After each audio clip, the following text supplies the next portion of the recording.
Good morning, CogX. Welcome to day 3 at the Global Leadership Summit. My name's Anne-Marie Maffedon, and I'm delighted to be your host this morning and for the rest of the day as we focus on the future of industry. So really delighted to be here and to be sharing with you all. Now, a little bit about me and why I am so excited to be here on this O2 stage. It's not just because it's the O2. Wow, look at us.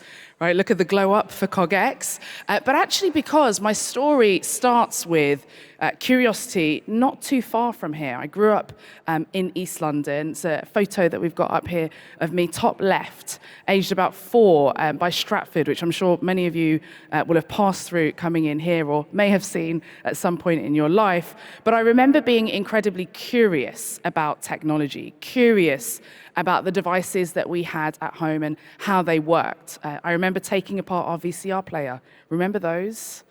At home to understand how Timon and Pumbaa could come out of a cassette tape that just had Simba on it. And so I'm really excited to get curious with some of the sessions that we've got on today. Lots of questions, lots of learning, lots of new things, but even more so about the capacity that we have in AI and for the future to solve problems, which has been the other end of why I've loved technology and the core of my technology journey. Now, this curiosity and problem solving has taken me to lots of different places. It hasn't brought me to the O2, but here we are today. I have a podcast, I have a book out. I've got to meet people like Her Late Majesty, the Queen at Buckingham Palace. You may have seen me on Channel 4's Countdown, standing in for Rachel Riley, doing the numbers last year. But also I get to speak to lots of different folks about technology, about the future, about what's happening next, getting curious, but also actually getting to solve more problems than we're creating with our use of technology, of AI, and all that's happening within this fourth industrial revolution. Now, I actually spend most of my time, you could say, with the future. I run a non-profit called STEMettes, and we work with girls and non-binary young people from the age of 5 up to 25 to engage them with STEM, which is science, technology, engineering, and maths, and also STEAM, which is where the innovation piece really comes into full force with science, technology, engineering, arts, and maths. But when you spend a lot of time with 5-year-olds trying to convince them of joining an industry that's already here, already booming, and already influential, you get to think, what are these 5-year-olds really going to be doing when they do make that decision, perhaps, to enter into the STEM industry? And so I've become quite obsessed with the future, quite obsessed with the future of industries, but also with the future of work. And so I'm actually a trustee at the Institute for the Future of Work, who many of you, if you've been to CogX before, will recognize that name. There's a couple of panels that we've got on today, looking into all kinds of things. We've launching an algorithmic impact assessment sandbox as well for folks wanting to be responsible about their deployment of AI in the workplace. So really excited and delighted to be looking into the future of industries with you all today. And there's no presentation these days that's complete without a bit of generative AI. So I asked DALL-E to give me a cityscape of what the future might look like in 30 or 40 years for some of the 5-year-olds that I work with. I'll let you guess which of these was 30 years down the line and which is 40 years down the line. Who knows? There we have it. So very excited to be here. Let's get started. First up, we have Sarah Munby, who is the Permanent Secretary at the Department for Science, Innovation and Technology, who is going to be covering off government for an age of complexity. Please welcome Sarah to the stage.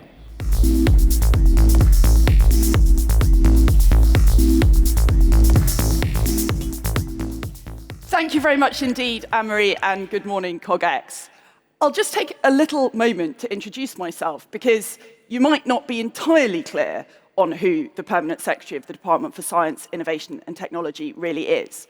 But what that means is I'm the civil servant, the official, leading the department that we think has a huge role to play in making all of you successful. I've had a really privileged career. Recently, I've got to see the heart of that machine. how government really works from the inside. But before that, for a long time, I was in the private sector. So I've had a really privileged opportunity to kind of see the movie from both perspectives. And that's made me personally really passionate about increasing the interchange of ideas and people between the public and private sectors. It's only by government really understanding you and you understanding government that we'll be able to partner together to make change happen. So if you give me a stage, and this is some stage, I'm afraid that's what I'm going to do. I'm going to talk about what it's really like inside government, the things that keep us awake at night, and how that influences everything that you do. So I thought about maybe discussing the incredible opportunities for the implementation of technology, including AI, in the public sector.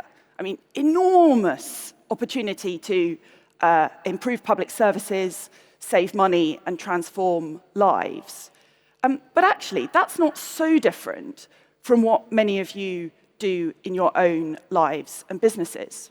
So I wanted to go a bit further towards the belly of the beast, towards where policy decisions get made and where we really set the operating system that everyone else builds off to create the incredible technology economy that we have in the UK. So thinking about that world of policy making, what are the things that keep me awake at night? I've got three, and I'm going to talk them through. The first one is that we operate in an incredibly complex policy environment. And I choose the word complex advisedly, because if I'm honest, complicated isn't really a problem for government. We kind of eat complicated problems for breakfast. In my career in government, even in the just few years I've been there, I've been part of schemes to get millions of grants out to businesses during COVID, or to support every family in the UK with their energy bills. These are really, really hard things, and we do hard things well. But complex is a different matter.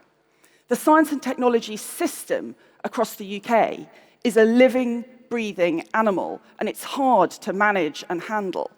I think people often imagine that sort of strategy or policy is a chessboard. It's defined and it's two-dimensional, and you select and move your pieces. And I've started to talk about my job as being, it's not looking at a chessboard, it's more like looking at a Rubik's Cube. It's a problem with many dimensions, and it's not static, it moves under your hands as you're trying to make policy to manage it. And the more I've reflected on it, I don't think it is actually a Rubik's Cube, it's a Rubik's hypercube, because we're dealing with so many different dimensions. And I wanted to just talk you through some of the ways that I think about that and the issues that we're trying to grapple with as we try to define and break down the challenge of making brilliant policy to support the tech economy. And the first one is, if I look back perhaps 15, 10 years in public policy making, it felt like the way that government interfaced with business was really well organized by thinking about sectors. So we have some people in the Department for Transport, and they can talk to people who do transport. We have some people in whatever the current iteration of the Department for Business is, and they're talking to people who work in professional services, and Treasury are talking to financial services, and sectors help us organize and manage the way that we interface with business. But I think it's increasingly clear that that just isn't a very helpful concept for lots of the things that we're trying to do. The complexity and overlap between those sectors is ever growing.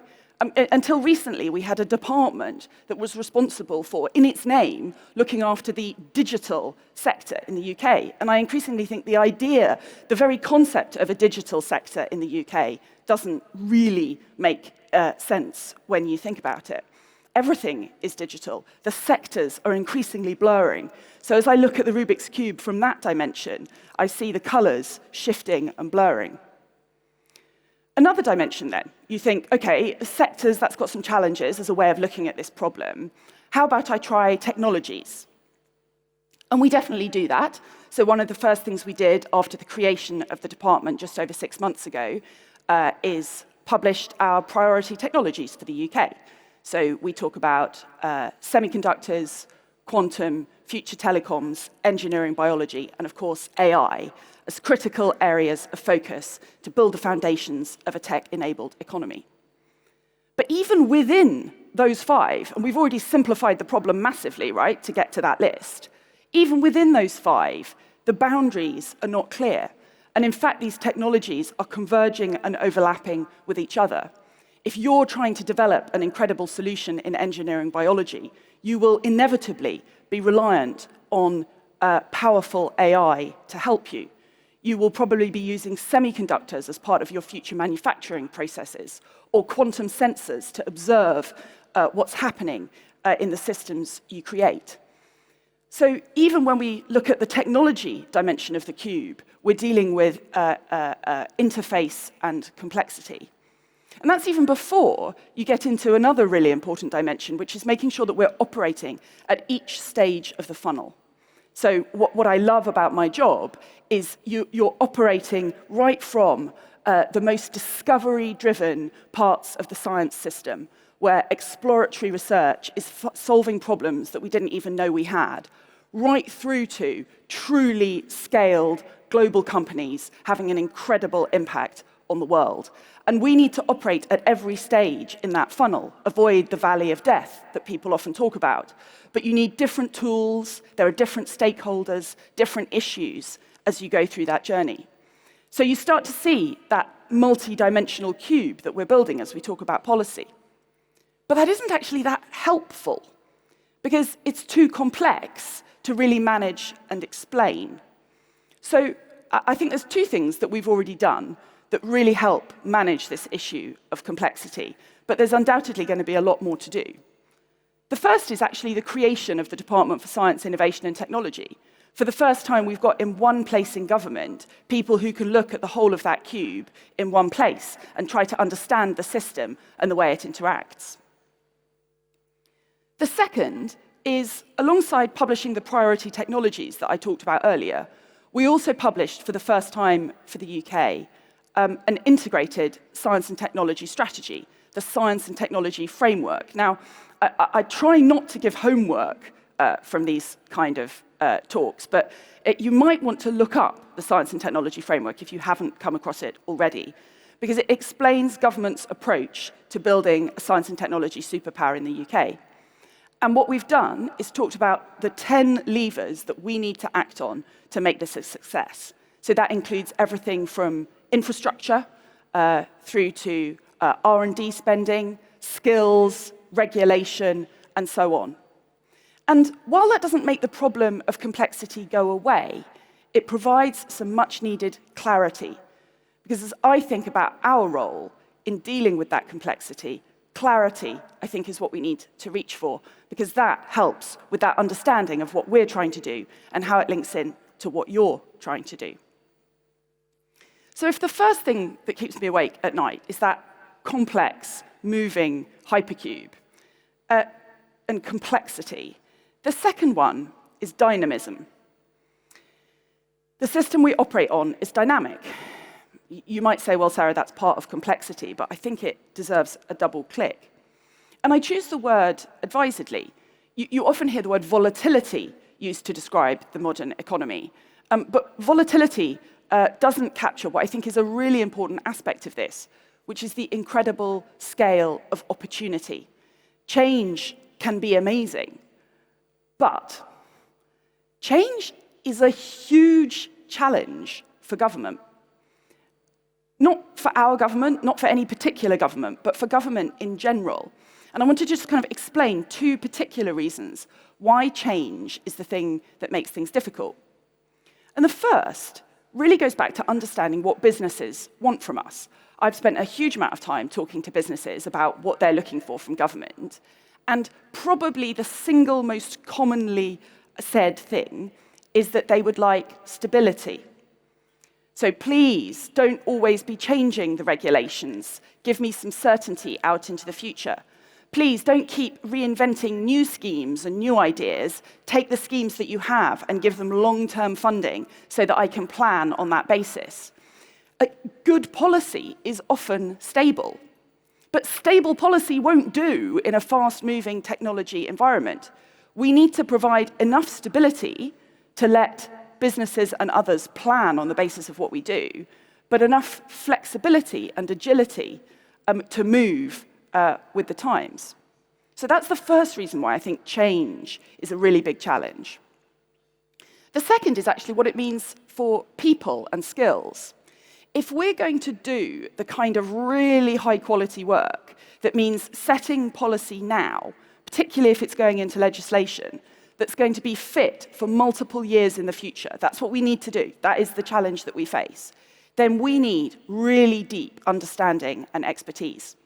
And that's hard, because not only are we operating across that giant Rubik's hypercube that I talked about, so we need to have understanding and expertise, not just in one cell of the cube, but in every cell of the cube.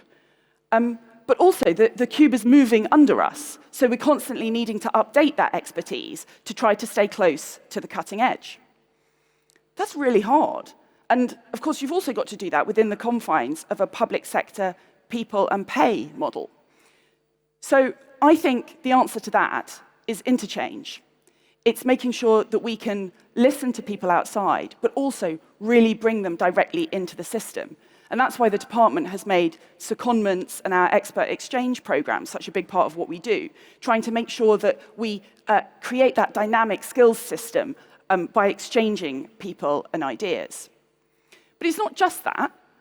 Sometimes we have to go even further, and actually just some classic learnings from companies like many of yours on how to get things done still apply just as much in the public sector as they do in the private sector. So a really expert, multifunctional team with a clear goal can do a lot. I think we've really seen that work effectively in the public sector. The best example, actually, is probably the Vaccines Task Force from during COVID, which I had the privilege to observe up close, where a really expert, multifunctional, focused team achieved an incredible result for the country.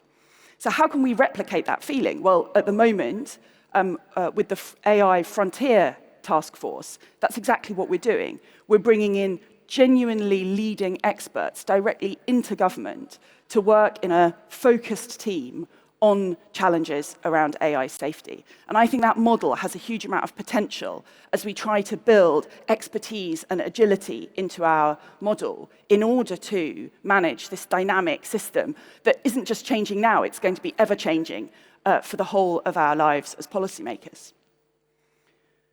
So if that's the first two challenges, then, the complexity and the dynamic nature of the system that we're operating. The third one, for me, is around fragmentation. Now, I know a lot of discussion over the last few days has sort of turned on this fulcrum of, is AI going to save the world first, or is AI going to destroy the world first?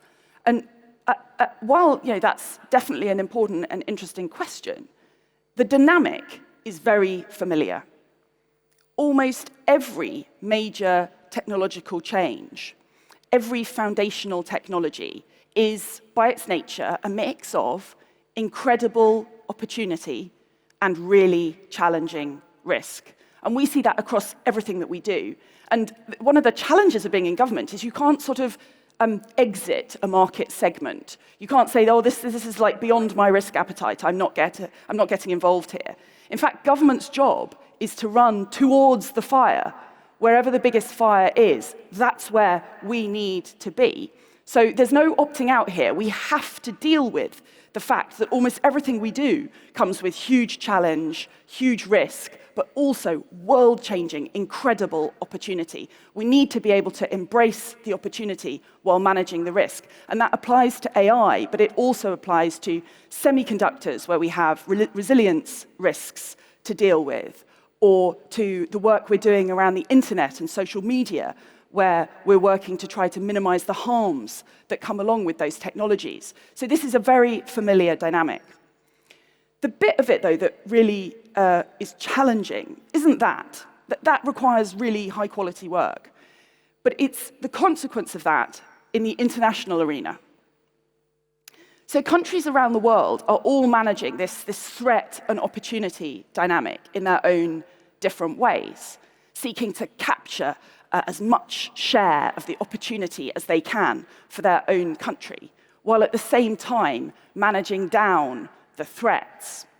And that has a whole series of long-term impacts on the system, and worryingly does drive us towards fragmentation. And that's true of everything from relatively small issues, in comparison, I should say these aren't small on their own, but by comparison to what we might get to, where little changes in exactly how your data regulations work make it difficult for data to move between economies. That really matters, and we have to get those data bridges working if we're going to unleash the power of data globally. But those are minor policy differences. At the other end of the scale, you have really big, fundamental differences in approach and attitude to major technologies, which over time can lead to fundamental fragmentation of the technology operating systems that underpin the way the world works. So what do you do about this one? Well, certainly no easy solutions, but a few thoughts. The first, extremely parochial and of no interest probably to people other than me, but is, as I look at my organization, that's helping set this operating system for the economy. Skills in international work and in security-focused work are really, really vital. I think it's incredibly important for the UK that the Science and Technology Department is a globally literate and security-literate department. So that one's very much on my list. But in a more macro sense, of course, we can help address these problems through partnerships and diplomacy. We've done a couple of things in that space since the department was created that I'm proud of. The Atlantic Declaration, where we've agreed a series of partnerships with the US on our critical technologies to take them forward together, or the recent news about associating to Horizon, the program that helps our researchers participate in international research. Those are definitely moves in the right direction to managing this complex global system. But of course, we want to go even further. And the word here that I would use to kind of describe the direction that I think we need to go in is leadership. And a great example of that is the AI summit we've got coming up this autumn, where the UK is really seeking to work with others to lead on the issue of AI safety globally. So if I look back over that picture, we're dealing with a complex, dynamic, and oftentimes fragmenting system. That's hard. We think we know what some of the solutions are. We need to do more to give clarity. We need to build more agility. And we need to be prepared to lead. Now, if I think about those words, agility, clarity, leadership, that actually gives me some comfort. Because I don't think that list is that different from the list that many, many leaders around the room, physical or virtual, are dealing with themselves. I think collectively, we've got real capability in these areas. And that gives me a huge level of confidence that working together, we can make sure that we build a government that is fit for the incredible and exciting future that you are building. So thank you, CogX.